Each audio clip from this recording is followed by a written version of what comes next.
This is a full look at how I decorated for Halloween this year, using a mix of pieces from different stores, at different price points, both inside and outside the house. I didn't start with a specific theme. I focused on picking things I liked and then styling everything together, so it felt cohesive once it was all set up. Once everything was in place, it ended up feeling pulled together without being overdone. Some of the biggest impact pieces were the skeletons. We used a 3-foot skeleton, a 6.5-foot skeleton, and the 12-foot skeleton from Home Depot. The larger skeletons made the biggest statement outside, especially at night. The app-controlled skeleton added movement, lights, and sound, which made a noticeable difference once it got dark. Not everything worked out perfectly. One of the skeletons didn't hold up and ended up getting thrown away. It looked fine at first, but once it was outside and exposed, it just wasn't worth keeping. A lot of the smaller decor came from Dollar General, and most of it was under $10. The squishy pumpkins and little ghosts were some of my favorites, because they were simple, affordable, and easy to place around the house without feeling cluttered. The light-up ghosts were another favorite. They come in different sizes, change colors, and look good both on and off, so those are definitely being saved. I also picked up 2 ghost buckets.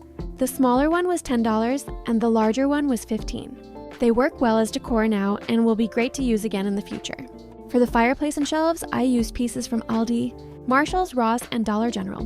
None of it was very expensive, but once it was styled together, it looked really put together. I paid attention to placing some items higher up, especially above cabinets and shelves, so the decor could be seen from different areas of the room.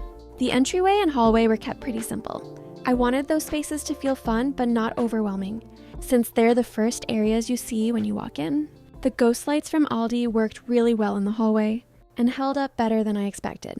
Outside, we used a mix of skeletons, window ghosts, gravestones, and other decor. Some pieces looked better at night than during the day, so placement made a big difference depending on lighting. Not everything was a win. One of the Dollar General signs came bent and didn't hold up well, so I wouldn't buy that again. There were also a few items that looked better in the store than they did once they were set up at home. The pink pumpkins weren't really my style once everything was together, so those didn't make the cut. Overall, most of the decor held up really well, and I saved the majority of it to use again next year. Mixing budget-friendly finds with a few larger statement pieces worked really well, and everything came together in a way that felt fun, affordable, and reusable.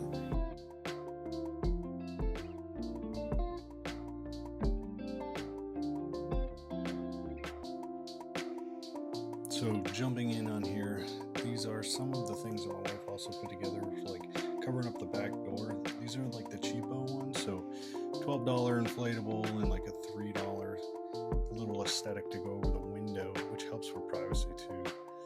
All the throw pillows, as you guys know, they're not super comfortable, but they are definitely decadent, so it's something that we want to vibe up the house with, but again, not too comfortable. I don't really see the point in them overall, except for just decoration. Those are things that we ended up keeping just so we don't have to spend it again, because the whole boo and ghost theme seems to be pretty relevant. Again, the entryway, you're looking at the little entryway and all the bits and bobs that she had put up on there. So again, I'm stepping in to talk about it from a male perspective. Nighttime definitely looked a lot better.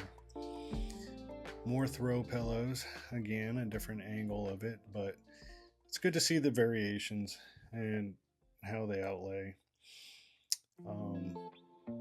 With this, when you're talking about like the whole boo section, we go into the ghost. This is one of my favorites, so it definitely puts a vibe. It's nice little accent lighting, especially at night, so it lights not too much, but very easy to do. We hung those up.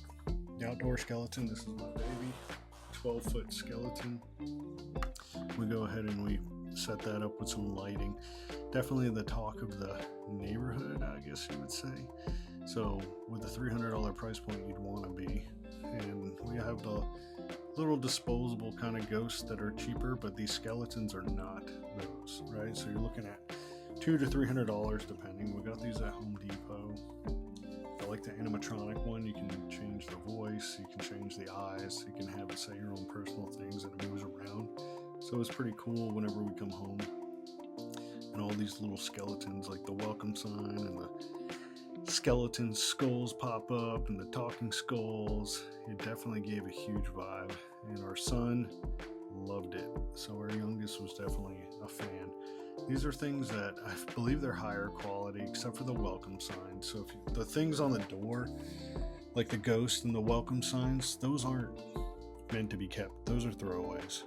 Coming into the internals, all the little porcelain bits and the spider bits. So these are things that my wife had picked up, and I highly recommend going into. These are your Marshalls, easy ones, all the cheapos, the broom, and so on. The outdoor skeletons are some of my favorites. So I like the outdoor lighting scenes, but overall we spent, I guess, close to like $3,000 on the decorations. So what do you think? Was it worth it or not? To me, I don't necessarily think so. I think it's good to make the content with, but definitely an expense that is more for, you gotta love it. And you want to get more expensive things as time goes on. Some people build up to it. We kind of just went all in. But if you're going to get it, make sure that it lasts. Don't get the cheapo ones unless it's something that you're just okay with throwing away literal money. But other than that, appreciate y'all's time. Like, comment, subscribe. Make sure you look in the description, as I will put everywhere we got everything and all the information we have as far as costs and everything associated with it.